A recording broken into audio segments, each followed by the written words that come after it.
नमस्कार, जय जगन्नाथ। तेबे आषाढ़ शुक्ल पक्षर ये गुप्त नवरात्रि आम कौन करवा।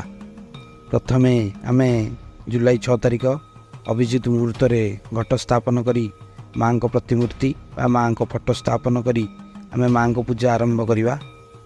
तेबे गोटे जिनस लक्ष्य रखा ध्यान देवा माँ प्रतिमूर्ति माँ फोटो जो स्थापन करवा ठारू विसर्जन करने पर्यंत मन रखु स्थापन करने ठारू विसर्जन करने पर्यंत यह जत्नर सहित पूजा करिया पड़ो।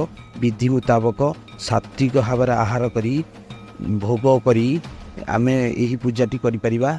माँ आराधना करिपरिबा, माँ बीज मंत्र जप करिपरिबा, दुर्गा सप्तशती पाठ करिपरिबा, देवी दुर्गा महात्म्य पाठ करिपरिबा, देवी दुर्गा भागवत पाठ करिपरिबा। तेबे देवी दुर्गांकर 40 पाठ करी माँ अशेष कृपा लाभ करि परिबा।